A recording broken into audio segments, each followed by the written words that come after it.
Hi friends, நான் நிம்ஷா. Blocker Part 3 வீடியோவில் உங்களை சந்திப்பதில் மிக்க மகிழ்ச்சி.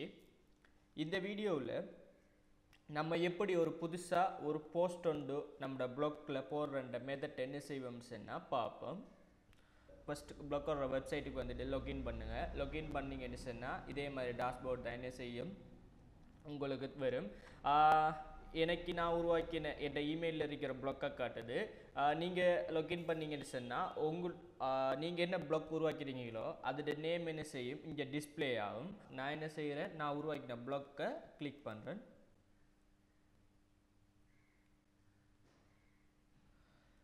இதில் இடது சைடில் இருக்கிற ஒவ்வொரு மெனுவையும் நம்ம என்ன செய்வோம் சொன்னால் ஒவ்வொரு கிளாஸ் வரும்போது அதில் என்னென்ன செய்ய முடியும்னு சொல்லி போட்டு பிறகு வர வீடியோவில் பார்ப்போம். முதலாவது ஒரு போஸ்ட் ஒன்றை போடுற மெத்தட் என்ன செய்வோம் பார்ப்போம்.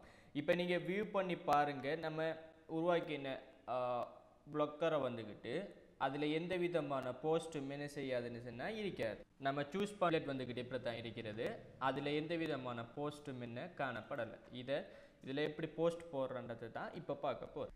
இடது சைட்டில் நியூ போஸ்ட்டுன்ற பட்டன் என்ன செய்யுங்கன்னு சொன்னால் கிளிக் பண்ணு.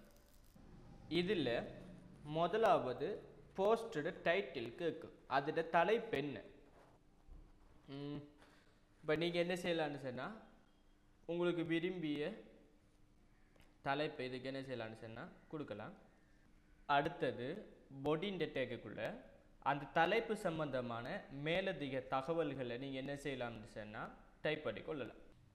ஓகே, உங்களுக்கு தேவைப்பட்ட தகவலை என்ன செய்யுங்கன்னு சொன்னால் டைப் பண்ணி முடிங்க. இப்போ இதில் ஃபர்ஸ்ட்டாக இருந்த ஒவ்வொன்றா வருவோம். இதில் கம்போஸ் HTML 2 ஸ்டெப் என்ன செய்யும் இருக்கும். கம்போஸ் மூலமாக நீங்கள் கோடிங் வைஸ் இல்லாமலுக்கு ஒரு கிராஃபிக்கல், அதாவது ஒரு யூசருக்கு எண்ட் யூசருக்கு எப்படி ப்ரௌசரில் காண்பிக்குமோ அதே மாதிரி என்ன செய்யலாம்டா பார்க்கலாம். இதில் சின்ன சேஞ்சஸ்கள் ஏதாவது நீங்கள் செய்யணுன்னு விரும்பினீங்கன்னு சொன்னால் கோட் வைஸ் HTMLங்கிற பட்டனை கிளிக் பண்ணுவதனூடாக என்ன செய்யலாம், கோட் வைஸாக செய்யலாம். அடுத்தது வந்துக்கிட்டு அண்டு ரீடு. நீங்கள் ஏதாவது டைப் பண்ணினத்தை பிள்ளைய நீங்கள் டைப் பண்ணிட்டீங்கன்னு சொன்னால் என்ன செய்யலாம்னு சொன்னால் அண்டு செய்து கொள்ளலாம். அப்படி இல்லை நீங்கள் செஞ்சதை திருப்பி பழையபடி எடுக்கணும்னு சொன்னால் ரீடுன்ற ஆப்ஷனை யூஸ் பண்ணி அழிச்ச விஷயத்தை திருப்பி எடுத்துக்கொள்ளலாம். அடுத்தது ஃபோண்ட். இப்போ என்ன இருக்கிற ஃபோண்ட் வந்துக்கிட்டு உங்களுக்கு பிடிக்கலைன்னு சொன்னால் இதனூடாக என்ன செய்யலாம், விரும்பிய ஃபோண்டை நீங்கள் சூஸ் பண்ணிக்கொள்ளலாம். அடுத்தது ஃபோண்ட் சைஸ், அதாவது ஃபோன்ற சைஸ் வந்துக்கிட்டு எந்த அளவுக்கு இருக்கணும்னு சொல்லி போட்டு இந்த மெனுவை நீங்கள் தெரிவு செய்வதன் மூலமாக என்ன செய்யலாம், அதனுடைய அளவுகளை சிறிதோ பெரிதோ உங்களுக்கு விரும்பியதை போல என்ன செய்யலாம் அமைத்து கொள்ளலாம். அடுத்தது இந்த ஃபோண்ட் வந்துக்கிட்டு என்ன ஃபார்மட்டில் இருக்கணும், ஹெட்டிங்ஸா, அடுத்தது சப் ஹெட்டிங்கா, அதே மாதிரி சும்மா நார்மலாக அந்த மாதிரி விஷயங்களெல்லாம் என்ன செய்யலாம் நீங்கள் சூஸ் பண்ணி கொள்ளலாம். போல்ட் பண்ணிங்கன்னு சொன்னால் என்ன செய்யும், அந்த எழுத்து தடிப்பமாக மாறும். இட்டாலிக் பண்ணிங்கன்னு சொன்னால் கொஞ்சம் சாடையாக கிழிஞ்ச மாதிரி என்ன செய்யும் மாறும். அண்டர்லைன் பண்ணிங்கன்னு சொன்னால் கீழே கோடு. உங்களுக்கு அந்த எழுத்து சம்பந்தமாக என்னென்ன எஃபெக்ட், அதாவது ஃபார்மட்டெல்லாம் நீங்கள் செய்ய இயலுமோ அதெல்லாம் இதனூடாக என்ன செய்யலாம் நீங்கள் செய்து கொள்ளலாம். த்ரூ இந்த மாதிரி எஃபெக்ட் உங்களுக்கு விரும்பிய மாதிரியெல்லாம் என்ன செய்யலாம் செய்து கொள்ளலாம். அடுத்தது டெக்ஸ்ட் கலர். டெக்ஸ்ட் கலரில் அந்த எழுத்து என்ன கலர்ஸில் இருக்கணும்னு சொல்லி போட்டு என்ன செய்யலாம் நீங்கள் சூஸ் பண்ணி கொள்ளலாம். அடுத்தது பேக்ரவுண்ட் கலர், அதாவது டெக்ஸ்ட் கலர்னு சொன்னால் அந்த டெக்ஸ்ட்டுக்கு இருக்கிற கலர் மாறும். பேக்ரவுண்ட் கலர்னு சொன்னீங்கன்னு சொன்னால் அதுக்கு பின்னுக்கு இருக்கு, அந்த டெக்ஸ்ட்டுக்கு பின்னுக்கு ஒரு பேக்ரவுண்ட் என்ன செய்யணும்னு சொன்னால் அட்டார். அடுத்தது வந்துக்கிட்டு லிங்க். உதாரணத்துக்கு இலவசமாக இந்த லிங்கை கிளிக் பண்ணால், அதை கிளிக் பண்ணால் ஒரு பேஜுக்கு போகணும், இல்லை ஏதாவது லிங்க் சொல்லணும், இல்லாட்டி இமெயில் அட்ரஸுக்கு போகணும், அந்த மாதிரி சொன்னால் ஹைப்பர் லிங்க்ஸ் நீங்கள் என்ன செய்யலாம் ஆட் பண்ணலாம். இப்போ வெப் அட்ரஸுக்கு போகணுன்னு சொன்னால் கொடுக்குற லிங்க் வேலை செய்தான்னு பார்க்க டெஸ்ட் லிங்கை கிளிக் பண்ணி செய்யலாம். அந்த லிங்க் ஒர்க் பண்ணுதா இல்லையா அந்த விஷயத்தை நீங்கள் அறிந்து கொள்ளலாம். அது வெப் அட்ரஸோ இமெயிலோ அதை உங்களுக்கு விரும்பிய மாதிரி என்ன செய்யலாம் ஆட் பண்ணிக்கொள்ளலாம். அடுத்தது இமேஜ். இப்போ உதாரணத்துக்கு நீங்கள் என்ன செய்கிற இந்த இதில் ஏதாவது இமேஜஸ் தேவைப்பட்டுச்சுன்னு சொன்னால் இன்சர்ட் இமேஜ் மூலமாக உங்களோட மிஷினில் இருந்தோ அல்லது உங்களோட கூகுள் ட்ரைவில் இருந்தோ அல்லது பிகாசா வெப் ஆல்பமில் இருந்தோ அல்லது உங்களோட வெப்கேம் மூலமாக இருந்தோ இல்லாட்டி தேர்ட் பார்ட்டி யூஆர்எல் மூலமாக என்ன செய்யலாம், யூஸ் பண்ணலாம். உங்களோட மிஷினில் இருந்தால் அப்லோட்னதை கொடுங்க. உங்களோட ப்ளாக்கில் இதுக்கு முதல் ஏதாவது நீங்கள் இதுக்கு முதல் அட் பண்ணியிருந்து ஃபிக்சர் ஏதாவது இருந்துச்சுன்னு சொன்னால் அதையும் திருப்பி அப்லோட் பண்ணாமலுக்கு இங்கே என்ன செய்யலாம், இன்சர்ட் பண்ணலாம். அப்படி இல்லை உங்களோட வெப்கேம் மூலமாக நீங்கள் செய்ய போகிறீங்களா இல்லை தேர்ட் பார்ட்டி யூஆர்எல்லாம் எது வேண்டாம் இருந்தாலும் நீங்கள் என்ன செய்யலாம், சூஸ் பண்ணி கொள்ளலாம். நான் இந்த மிஷினில் இருக்கிறதால சூஸ் பண்ணி அதை அப்லோட் பண்ணுறேன். நீங்கள்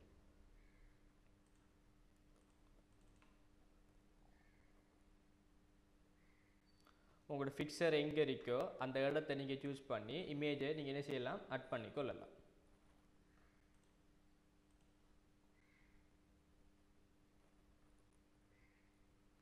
இப்போ இந்த இமேஜை நீங்கள் கிளிக் பண்ணுவதனூடாக அதில் சைஸை வந்துக்கிட்டு நீங்கள் ஸ்மால் ஆக்கலாம், மீடியம், அதை உங்களுக்கு எப்படி வேணுமா, எக்ஸ்ட்ரா லார்ஜ், அதை லெஃப்ட்டில் வேணுமா ரைட்டில் வேணுமா சென்டர் வேணுமா, அப்படியே ப்ராப்பர்ட்டிஸ் அந்த மாதிரி இதை தேவையில்லைன்னு சொன்னால் ட்ரிமோ அந்த மாதிரியான ஆப்ஷன் எல்லாம் இந்த இமேஜை கிளிக் பண்ணுவதனூடாக வரும். அடுத்தது வந்துக்கிட்டு ஒரு உங்களோட போஸ்ட்டுக்குள்ளே ஏதாவது ஒரு வீடியோ நீங்கள் ஆட் பண்ண விரும்பினீங்கன்னு சொன்னால் இந்த வீடியோ மூலமாக என்ன செய்யலாம், அந்த இன்சர்ட் வீடியோ இந்த பட்டனை கிளிக் பண்ணுவதனூடாக ஒரு வீடியோவை அப்லோட் பண்ணலாம். உங்கள்கிட்ட ஏதாவது வீடியோ இருந்துச்சுன்னு சொன்னால் டிரெக்டாக நீங்கள் என்ன செய்யலாம், இங்கே அப்லோட் பண்ணலாம். இல்லை உங்களோட யூடியூப்ஸில் இருக்குன்னு சொன்னால் அதை இங்கே சர்ச் பண்ணி எடுக்கலாம். அதாவது யூடியூப்பில் ஏதாவது ஒரு வீடியோ வேறு ஒரு ஆள் போட்டதை எடுக்கிறேன்னு சொன்னால் யூடியூப்ன்ற இங்கே சர்ச் பண்ணி எடுக்கலாம். இல்லாட்டி உங்களோட யூடியூப் சேனலில் இருக்குன்னு சொன்னால் அதனோட எடுக்கலாம். இல்லாட்டி வெப்கேமில் நீங்கள் என்ன செய்யலாம், ஸ்பாட்டில் ரெக்கார்டிங் கூட பண்ணலாம். ஈவன் இப்போ நான் என்ன செய்கிறேன்னு சொன்னால் ஏற்கனவே என் வேறு அக்கௌண்ட்டில் இருக்கிறதால நான் இங்கே சர்ச் பண்ணி எடுக்கிறேன்.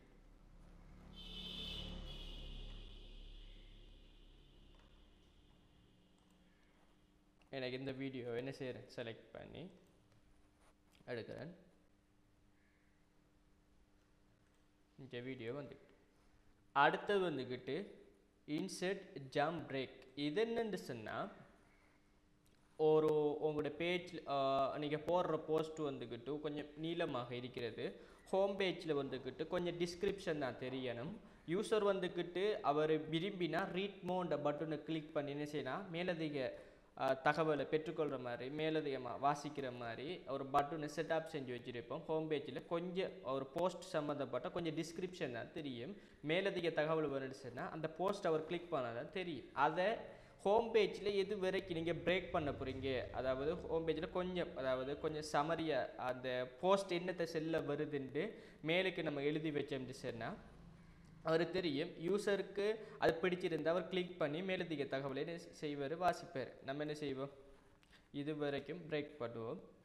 இதுக்கு அங்கால அவர் பார்க்கணுன்னு சொன்னால் ரீட் மோன்ற பட்டனை கிளிக் பண்ணால் தான் என்ன செய்யும், இந்த கண்டென்ட்டை காட்டும். அப்படி இல்லைன்னு சொன்னால் மேலுக்கு இருக்கிற அது வரைக்கும் தான் யூசர் எல்லாருக்கும் காட்டும். அடுத்து வந்துக்கிட்டு அலைன்மெண்ட். இப்போ நீங்கள் இந்த டெக்ஸ்ட் வந்துக்கிட்டு லெஃப்ட் சைடில் இருக்கணுமா, சென்டரில் இருக்கணுமா, இல்லை ரைட்டில் இருக்கணுமா, இல்லை ஜஸ்டிஃபை ரெண்டு பக்கமும் என்ன சென்டர் அதாவது ரெண்டு பக்கமும் ஒரே மாதிரி இருக்கணுமா, அந்த மாதிரி விஷயங்கள் எல்லாம் இந்த அலைன்மெண்ட்டோட செய்து கொள்ளலாம். அடுத்தது நம்பர்ஸ். நீங்கள் உங்களோட போஸ்ட்டில் ஏதாவது நம்பர்ஸ் தேவைப்பட்டுச்சுன்னு சொன்னால் இந்த ஆப்ஷனை கிளிக் பண்ணிவிட்டு நீங்கள் என்ன செய்யலாம், உங்களுக்கு தேவைப்பட்ட நம்பர்ஸ் அப்படி கொடுக்கலாம். ஈவன் உங்களுக்கு நம்பர்ஸ் வேணும்னு சொன்னோன்னே நீங்கள் என்ன செய்யலாம், ப்ளொட்டை யூஸ் பண்ணலாம். எப்படி உங்களுக்கு தேவையோ அந்த மாதிரி இந்த இதெல்லாம் யூஸ் பண்ணிக்கலாம். அடுத்தது ஏதாவது ஒரு முக்கியமான ஒரு விஷயத்தை நீங்கள் சொல்கிறீங்கன்னு சொன்னால் அதை என்ன செய்யலாம், டபுள் கொட்டேஷன் மூலமாக காட்டலாம் யூசருக்கு.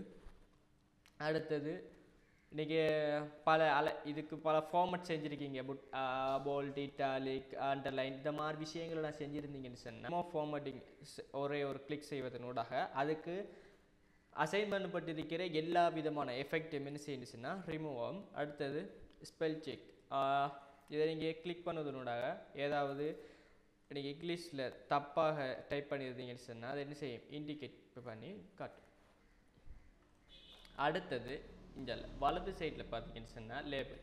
இந்த லேபிள் என்ன சொன்னால் உங்களோட போஸ்ட் எது சம்பந்தமாக சொல்லுது அது என்ன லேபிள். இப்போ உதாரணத்துக்கு அந்த லேபிளை கிளிக் பண்ணுவதனூடாக அந்த போஸ்ட் என்ன செய்யலாம்டா ஒரு கேட்டகரிக்குள்ளே கொண்டு வரலாம். இப்போ உதாரணமாக இதை நான் சொல்கிறேன், நியூஸ் ஒரு லேபிள்னு சொல்லிட்டு உருவாக்குறேன். அடுத்தது சாஃப்ட்வேர், அடுத்தது வெப்சைட், எஸ்எம்எஸ். நீங்கள் என்டர் பண்ணது என்ன செய்யும் மோட்டோவாக ஒவ்வொரு அட் பண்ணிக்கொண்டு போ. அது இந்த போஸ்ட் வந்துக்கிட்டு என்னத்தை பற்றி சொல்லுதோ அந்த சொல்லி போட்டு என்ன செய்யலாம் ஒரு லேபிளுக்கு அதை கொண்டு வரலாம். ஷெடியூல்னு சொன்னால் நீங்கள் பப்ளிஷ்ன பட்டனை கிளிக் பண்ண சொன்னால் ஸ்பாட்டில் ஐநைக்கு என்ன செய்யும் பப்ளிஷ் ஆகும். அப்படி இல்லை நீங்கள் ஒரு குறிப்பிட்ட ஒரு டேட் அண்ட் டைமை செட் பண்ணி வச்சுட்டு அந்த அன்றைக்கு என்ன செய்யலாம் பப்ளிஷ் பண்ணலாம் அந்த போஸ்ட்டை. ஆட்டோமேட்டிக்காக என்ன செய்கிறேன் வைக்கிறேன். அடுத்தது நீங்கள் க்ரியேட் பண்ண போகிற போஸ்ட்டுக்கு வந்துக்கிட்டு டிஃபால்ட்டாகவே ஒரு யூஆர்எல்லை க்ரியேட் பண்ணும். இந்த மாதிரி uyanotpond.blogspot.com/year போட்டு இதில் பார்த்தீங்கன்னா blogpost.html வரும். இந்த மாதிரி நீங்கள் செஞ்சீங்கன்னு சொன்னால் சர்ச் என்ஜின்லாம் வர்றதுக்கு கொஞ்சம் கஷ்டமாக இருக்கும். அடுத்தது ஒரு யூசர் வந்துக்கிட்டு சர்ச் என்ஜினில் தேடும் பொழுது அவரை நம்ம வெப்சைட்டுக்குள்ளே அவர் தேடுற விஷயம் நம்ம வெப்சைட்டுக்குள்ளே இருக்குன்னு சொன்னால் அவரை கொண்டு வரத்துக்கு இந்த லிங்க் வந்துக்கிட்டு மிச்சம் பிரயோஜனமாகவும் இருக்கும். அந்த லேபிளும் என்ன செய்யும் பிரயோஜனமாக இருக்கும். நீங்கள் கஸ்டம் லிங்கூடாக என்ன செய்யலாம் அந்த ப்ளாக் போஸ்ட்ன டைட்டிலில் மாற்றிக்கொள்ளலாம். உங்களுக்கு தேவைப்பட்ட என்ன செய்யலாம் லிங்கு கஸ்டமைஸ் பண்ணப்பட்ட அந்த யூஆர்எல்லை கொடுத்து போட்டு டன்னு சொல்லி போட்டு இருக்கிற பட்டனை கிளிக் பண்ணிங்கன்னு சொன்னால் அது இந்த மாதிரி என்ன செய்யும் பப்ளிஷ் பண்ணக்குள்ளே வரும். உங்களுக்கு லொக்கேஷன் வந்துக்கிட்டு ஏதாவது இடத்தை என்ன செய்யலாம் மென்ஷன் பண்ணி நீங்கள் கொடுக்கலாம். அது நமக்கு தேவையில்லை. நான் என்ன செய்கிறேன் விடுறேன்.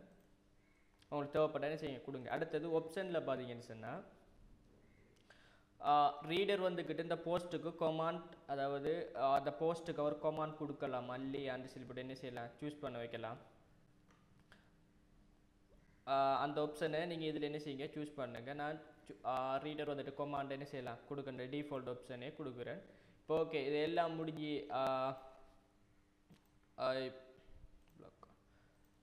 முடிஞ்சு இதை பப்ளிஷ் பண்ண போகிறேன்னு சொன்னால் இதெல்லாம் உங்களுக்கு இந்த வீட்டோட சைஸை நீங்கள் மாற்ற விரும்புனீங்கன்னு சொன்னால் HTML கோட்டோட வந்துக்கிட்டு நீங்கள் என்ன செய்யுங்கன்னு சொன்னால் கஸ்டமைஸ் பண்ணிக்கொள்ளுங்க. நான் இதில் வித்த 720லையும் ஹைட்டை வந்துக்கிட்டு ஒரு 480 HT குவாலிட்டியில் என்ன செய்கிறேன் வைக்கிறேன். அதுக்கேற்ற மாதிரி நீங்கள் எல்லாமே என்ன செய்யுங்க அது உங்களுக்கு விரும்பின்னு சொன்னால் மாற்றிக்கொள்ளு. எல்லாம் சரின்னு சொன்னால் பப்ளிஷ்னு சொல்லி போட்டு இருக்கிற பட்டனை கிளிக் பண்ணுங்கள். பப்ளிஷ்ன பட்டனை கிளிக் பண்ணுறது போது நீங்கள் ஒரு விஷயம் செய்யலாம் சொன்னால் ப்ரிவ்யூ பாருங்கள். நீங்கள் என்ன மாதிரி அந்த போஸ்ட் வரப்போகுதோ சொல்லி போட்டு ஃபஸ்ட்டுக்கு ப்ரிவ்யூ பாருங்கள். அதுக்கு பிறகு தான் நீங்கள் பப்ளிஷ் பண்ண ஆரம்பிங்க. உங்களுக்கு ப்ரிவ்யூ காட்டும். இந்த மாதிரி தான் உங்களோட நீங்கள் புதுசாக உருவாக்கின போஸ்ட் வந்துக்கிட்டு எண்ட் யூஸருக்கு தெரிய போகுது. எல்லாம் ஓகேன்னு சொன்னால் பப்ளிஷ்ன பட்டனை கிளிக் பண்ணிங்கன்னு சொன்னால் இதே மாதிரி அவுட்புட் நம்மளோட blogspotல வரும். சரி நான் எதிர்பார்த்த மாதிரியே இருக்கு. நான் பப்ளிஷ் கொடுக்குறேன்.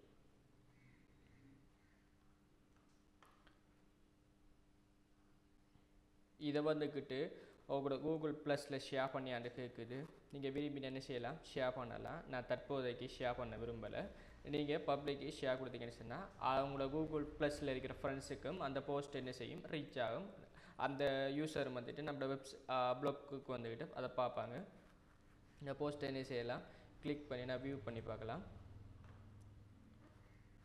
இதுதான் நம்ம உருவாக்கின இப்போயே போஸ்ட். அடுத்த வீடியோவில் இது சம்மந்தமாக மேலதிக தகவல்களை என்ன செய்வோம் பார்ப்போம். தேங்க்யூ.